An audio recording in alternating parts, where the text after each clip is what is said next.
Greetings, one and all, and welcome to episode number 28 of Thoughts and Hunches, making money in bunches and sucker punches. Your boy Stoney is back for the 28th time, and I'd like to welcome all my favorite lowlifes, hustlers, scumbags, hoodlums, fienders, degenerates. You're all back. You know why? Because it's March Madness, baby. The tournament is here. We just got finished with the first four that went on tonight. Three of them came down to the wire. Great games tonight. If you don't love everything about this, then you've got a serious problem and you need to just, handle that. Last week, not a very good week during conference tournament week. We were on the road. We didn't do our research, and it wound up costing us in the numbers. 11 and 14 against the numbers. Certainly not up to our standards. But here are the numbers for the season. 59.48% in college basketball. Still a chance to get to 60. We're going to have to really ramp it up during the tournament here. And as far as the overall, we're at 57.5%. We'd love to get to 58. That's going to be more difficult to get that up with so many plays. But anyway, it's very possible.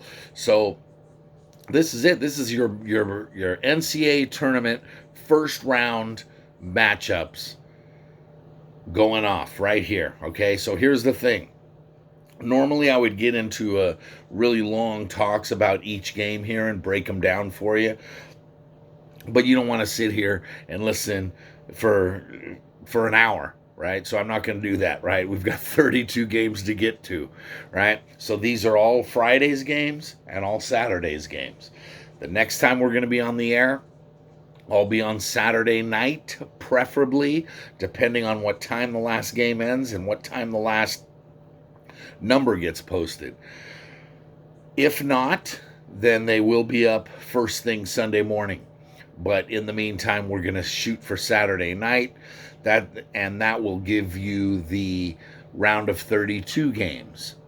So then we'll be back next week, probably on Thursday, and I'll give you the Sweet 16 matchups then, because I'm going to give you every single pick of the entire tournament. We'll see how we do tournament-wise. So let's get going. Round one, what I still call round one, not the first four or whatever, the round of 64, let's call it that. Game number one. Now we're going by the time that the games are scheduled to start, television times. First game on the board, Virginia Tech versus Florida. The other thing is, I'm going to give you seeds. I'm not going to give you rankings. I'm going to give you seeds, and I'm not going to worry about what region they're in, because right now they're all playing in Indiana. So it doesn't really matter at this point. But seeding does. So seeding matters. So we're going to do that. So anyway, game one. Virginia Tech, Florida. Virginia Tech 10 seed, Florida 7 seed. Florida's a 1-point favorite. Florida's lost 3 out of 4. Virginia Tech's lost 3 out of 5. It's a great way to start the round of 64 with a coin flip game with two middle-of-the-pack teams from power conferences. I like Virginia Tech. We're going to take the Hokies. Florida's been way too unpredictable. Hokies. Game two. Colgate versus Arkansas. Arkansas is a trendy pick. A lot of by the way, real quick before I go forward, throw out your bracket and your pools and your brackets. I don't care about brackets. Could care less. You want to ask me about who I think is going to win the whole thing, or who's going to go to the Final Four and what their odds are and futures and stuff like that? I can do that. All right, message me and I'll let you know. I'll probably do it in the next round. But it's just, I don't care about brackets. I care about each individual game and a way to find money based on the point spread. So that's how we're going to do it. Game two, Colgate and Arkansas. Arkansas is a lot of people's pick to move on and go deep into the tournament. Eric Musselman's had a great year for this squad. They're loaded. They don't have a bad loss. Colgate, on the other hand, Colgate can shoot the three. They shoot it well. They don't turn the ball over. And their only loss of the season was way back in game 2 against Army. Now, Arkansas is a big favorite, 8.5. That's a lot of points to be laying. Well, that's what you get when you're a 3 seed. So we like Arkansas to win, but we like Colgate to cover. Take the 8.5. Dog in game 1, dog in game 2, starting out. Next, we have Illinois versus Drexel, the number 1 seed Illinois, fighting Illini. Io DeSamu, come on. Him and Garza, I think, are the favorites for National Player of the Year, or the Wooden Award, whatever it's called, Naismith Award. Illinois is loaded. Illinois is a lot of people's pick to win the whole thing. Most people still have Gonzaga, but Illinois is definitely right up there. That's why they're a 1 seed. But 22.5 is a huge number. Now, Drexel has only played one top 100 team this year. They're a shaky pick, but at 22.5 points, right? Here's what I see. Here's the trend of the tournament. A number 1 seed in the tournament with a spread of 20 points or more in the last 15 years is 21-26 against the number. Says a lot. I'll take the Drexel Dragons plus 22.5. Dog, dog, dog. Game 4. Utah State versus Texas Tech, a 6-11 matchup. This is where a lot of upsets come to fruition, and Utah State is a pick for a lot of people to do some damage and to win in the first round, especially considering how shaky Texas Tech was. I love Chris Beard. He's a hell of a coach.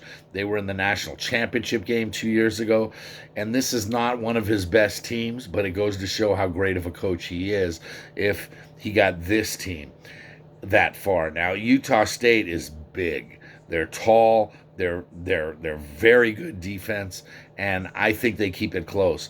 Whether or not they can pull off the upset, I don't know, but I like Utah State plus the 4. That's 4 straight dogs to start the tournament. Game 5, Ohio State versus Oral Roberts. Ohio State is a 15.5 point favorite as a 2 seed to Oral Roberts' 15 seed. Now, we've seen our share of 2-15 upsets over the years. Not going to happen today. Oral Roberts is a good team. Max Abrams, number 1 scorer. This guy is the number 1 scorer in the nation. And Oral Roberts has played 5 tournament teams this year, so they're definitely battle tested. Ohio State they're playing well, but Kyle Young is out. He's got a concussion. They're not very big. Oral Roberts can shoot it. Oral Roberts is going to play well, and Oral Roberts is going to come in under 15.5. So we're going to make it 5 straight dogs to start the tournament. How you like them apples? Next, we have number 1 seed Baylor versus number 16 seed Hartford. The problem here, Baylor's 25-point favorite, even though we just said that a 1 seed favored by 20 or more is 21-26 to the number. That doesn't apply here, sorry. Jared Butler is just an absolute superstar. He'll be a top 5 pick in the draft. Baylor has blowout potential. Hartford just has no offensive firepower. I mean, they're going to have to score 60 in order to keep this game under the spread, because Baylor's going to score 90. So Baylor wins, Baylor covers, Baylor wins by more than 25. They make this one look easy. They might win by 40. Next up, Georgia Tech, Loyola, Chicago. Now, here's a tricky game. The game started at 3. Now it's all the way up to 6. Moses Wright, the Georgia Tech's best player, is out, COVID, so he will not be playing. And everybody's darling Loyola Chicago. They're a loaded team. They rolled through a very good Missouri Valley Conference this year, and everybody wants to talk about Sister Jean. You know what? blank, Sister Jean. Sorry. I don't have any sentimental, attachments to old ladies, right? Just because she's 100 years old and she's going to be out there with her pom-poms and cheering, go Ramblers, go Ramblers. Sorry. Sorry. I liked Georgia Tech when they were at 3, even without Wright. Now they've moved up to 6. Gladly give them to me. I'm definitely taking the Yellow Jackets here, even without Wright. They may not win, but they'll cover the 6. Jackets, plus 6. Oklahoma State versus Tennessee. This is a 5-12 matchup. Oregon State. Oregon State versus Tennessee, 5-12 matchup. The history of the 5-12 matchup over the years in the NCAA tournament is ridiculous. How many upsets there are. 2 years ago, all 4 12 seeds won outright. So a 12 seed is going to win again this year. It's just going to happen. It might happen here. I don't think it's gonna, but I like Oregon State plus the 8.5. Let's just say that. Oregon State won the Pac-12 championship. They did it in impressive fashion. They weren't a tournament team. They wouldn't have made the tournament, but they won the Pac-12 championship, so they earned their spot. Tennessee's been overvalued all year. John Fulkerson's injured. They have issues. They have cohesive issues. They're just not one of Rick Barnes' better teams, and they've pretty much underachieved all year. That's going to continue here in the round of 64. They're going to win, but they're not going to cover. 8.5. Beavers plus 8.5. Next up, we have Liberty versus Oklahoma State. That's a 4-13 matchup. Okie State, obviously the 4. Liberty, the 13. The number's 7.5. Oklahoma State has been overvalued and overseeded pretty much all season. We all know about Cade Cunningham. He's a superstar. He's going to be one of the top picks also in the NBA draft. But the thing about Liberty, they shoot it well. They do not turn the ball over. And they do have history of pulling off an upset. Just 2 years ago, they beat Mississippi State in 2019 in the first round. So 7.5 seems a bit steep. I'm not sold on Oklahoma State. Very good team, but I don't have them going to the Final Four or anything like that. So Oklahoma State is a 4 seed, wins but doesn't cover. I'll take Liberty plus the 7.5. Moving on, we have a very good 8-9 matchup here. North Carolina versus Wisconsin. Carolina's the 8, Wisconsin's the 9. Carolina's a 1-point favorite. And here's the problem for Wisconsin. They're 2-6 in their last 8, and they haven't won 2 games in a row since January. Carolina's peaking at the right time. Definitely. A month ago, they didn't look like a tournament team. Now they do. They played very well down the stretch. They earned their spot. They got an 8 seed. Baylor's next for the winner of this game, but before we even look at that, we'll stick with Wisconsin. We think Wisconsin has the better tournament resume, and they've played better in tournaments than Carolina has over the past few years, and we're going to roll with the Badgers plus 1, another dog. So far, out of all our picks, only one favorite, and that was a 1 seed that we took. Next up, we're going to number 2, 2-15 matchup, Houston versus Cleveland State. Cleveland State won the Horizon, and their sparkling 18-8 record against the number just kind of jumps out at you. But Houston has blowout potential. Houston had 20-plus wins by double digits, and this one's got blowout written all over it. They're 20-point chalk. We don't care. We're gonna load up, and we're gonna lay the 20. Next up, we've got Purdue versus North Texas, a 4-13 matchup. Purdue 7.5. We're going to take Purdue. We're going to lay the 7.5, and we're just going to pick up the pace because it's 15 minutes in and we haven't even finished Friday yet. So Purdue minus 7.5 over North Texas. Next up, Rutgers in a 10-7 matchup against Clemson. We're going to Clemson the 7 seed, Rutgers the 10 seed. We're going to take Rutgers minus 1.5. San Diego State versus Syracuse, a 6-11 matchup. San Diego State minus 3 is our pick. Aztecs, better team. Syracuse probably doesn't deserve to be there. Aztecs. West Virginia versus Morehead State, a 3-14 matchup. Morehead State has two big wins against Belmont, and they're 12-4 against the spread in their last 16, which is really, really impressive. But West Virginia, Press Virginia, whatever you want to call them, they're going to dominate Morehead State on the glass, and West Virginia minus 13 is the play.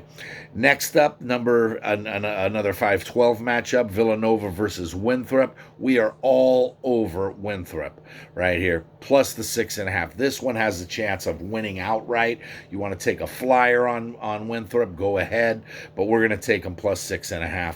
That's 16 plays for Friday. Now we move on to Saturday's games. Saturday's first game on the board, Colorado versus Georgetown. Another 5-12 matchup. Sorry, Georgetown. You shot your load last week in the Big East Championship. You don't deserve it anymore. Colorado has McKinley Wright IV, who's just a matchup nightmare for Georgetown. Colorado minus 5.5. That's your pick. Next, we have a 4-13 matchup, Florida State versus NC Greensboro from the Southern Conference. They've 20 wins for 5 straight seasons for NC Greensboro, but they're up against a really, really good FSU team that has big-time size and length. Although they struggled late, we're going to lay the 11 and take the Noles. Kansas versus Eastern Washington, a 3-14 matchup. Kansas is the 3, laying 10.5. Rock, chalk, Jayhawk all day long. A lot of people like Eastern Washington in this. I don't. Jayhawks move on pretty easily. By the way, my lock of the day, I already said it, but I didn't say it was my lock of the day, is San Diego State. minus 3 over Syracuse. That's my lock of the day for Friday. Okay, moving on, continuing on to Saturday. LSU versus St. Bonaventure. Good 8-9 matchup right here. St. Bonaventure is a trendy pick. Not here. Cameron Thomas for LSU, superstar. LSU minus 1.5, Tigers. Texas Southern versus Michigan. Number 1 versus number 16. Texas Southern just won. They beat Mount St. Mary's earlier in the first 4 game. We're going to take Texas Southern plus 26. Huge number for Michigan to be laying without Isaiah Livers. Sorry, Texas Southern, that's a big number. We're going to take it 26. Another 5-12 matchup. Here's my lock of the day for Saturday. UC Santa Barbara, a 12 seed, against number 5 seeded Creighton. Creighton did not play well down the stretch at all. They got blown out in the Big East Championship by Georgetown. UCSB is just absolutely ridiculous. They're 18-1 this year, and 20-21. Excuse me, in 2021, they're 18-1. Yeah, we'll take the 7. We like Santa Barbara to win outright. Lock of the day for Saturday. Moving on. Iona versus Alabama, a 2-15 matchup. Alabama, another very popular pick for a lot of people to go really far this year, and I have them going far in my bracket, but they're going to have trouble in game 1. Iona, Isaiah Ross is just a badass, and Iona can score. 17 points is a big number. We're going to take the Gales and Iona. It's Rick Pitino. I mean, Rick Pitino's in the tournament for the 5th. He's taking his 5th different school to the tournament. I mean, come on. Who does that? Rick also said that he packed 8 different suits. That says something. Anyway, Iona plus 17. Next up, Drake versus USC, a 6-11 matchup. Drake just won earlier tonight, came from way behind to beat Wichita State and did it impressively. USC and Evan Mobley, Another surefire lottery pick could be the number one pick in the draft. USC 6.5 point chalk. Nope. We like Drake. We're going to take Drake. We're going to take the points plus 6.5. Moving on, Iowa versus Grand Canyon. The Luca Garza, Luca. Take Iowa, lay the 14.5, and thanks Grand Canyon for showing up. Here's your consolation prize. See you next year. Iowa minus 14.5. UConn versus Maryland, a good 7-10 matchup. UConn 3.5 point favorites. We're gonna take UConn. We're gonna lay the 3.5. Ohio versus Virginia, the 13-4 matchup. Virginia's the 4 seed. They're the defending champs. Sam Hauser, Jay Huff, 7-footer. They're deep, they're loaded, but they've got COVID problems. Ohio is plus 7.5, and they're a dangerous team. They're a team, a school that a lot of people are picking as a potential upset here. I don't buy into that. I think Virginia wins, but not by 7.5. We'll take every bit of those. A very good 8-9 matchup. Oklahoma, Missouri. Oklahoma the 8 as a 1-point favorite over Missouri as the 9 seed. Drew Smith versus Austin Reeves is going to decide this game in the backcourt. Oklahoma has lost 5 out of 6. Sorry, we're not buying into it. We're going to take Mizzou plus 1. Coming down the back stretch here, last few games on the board. Speaking of few, Mark Few, the top-seeded Gonzaga Bulldogs, plus 33.5 point favorites against 16th seeded Norfolk State, who just beat Appalachian State. They had a big lead, they lost it, but then they held on to get the win. Norfolk State impressed me tonight. 33.5, I don't care who it is. That's just too many points. I love Gonzaga. I love Mark Few. I love everything about him. Suggs, Timmy, Kispert. They've got All-Americans up and down their roster, but they'll take it easy. They'll take their foot off the gas with a 25-point lead, maybe even a 35-point lead. They'll take their foot off the gas. Norfolk covers 33.5. BYU versus UCLA, a 6-11 matchup. BYU's 3.5-point favorites. Just saw UCLA win a thriller in overtime over Michigan State. BYU's a better team. BYU, 3 of their 4 losses in 2021 were to Gonzaga. So we don't fault them there. BYU's 3.5 points seems a little low, a little bit of head scratching. Maybe they know something. Maybe the books are forcing you to take BYU as they know something about UCLA that we don't. Sorry, UCLA doesn't have it. Way too inconsistent. BYU covers 3.5. Texas versus Abilene Christian. Texas is a 3 seed. Abilene Christian's a 14 seed. Texas -9. Shaka Smart back in the tournament again. This Texas team's loaded. They just won the Big 12 championship. They're going to make this one look easy. Finally, the last game on the board is number 7 seed Oregon versus number 10 VCU. This is another good matchup. VCU's another trendy pick for an upset in the first round. I'm not buying it. Oregon -5. I'm going to lay them. I'm going to take the Ducks. There you go. 32 picks. Did it in 23 minutes. Got about a minute left here to throw out some shout-outs and drop some bombs. 32 picks, right? We will be back on Sunday Saturday night or Sunday. But before the games start on Sunday, I'll have another video up so you can see who I like for the round of 32. So this is the round of 64 picks. I'm fired up for it, right? This is what it's all about. How can you not be? Shout outs this time go to Sean and Scotty. You guys, my brothers, my roommates, you guys kick ass, both of you. I'd go to war with both of you. And then finally, just remember that there's money on the streets that can't be ignored. If you want to win big, you got to bet big. To me, the action is the juice. And finally, good luck to you.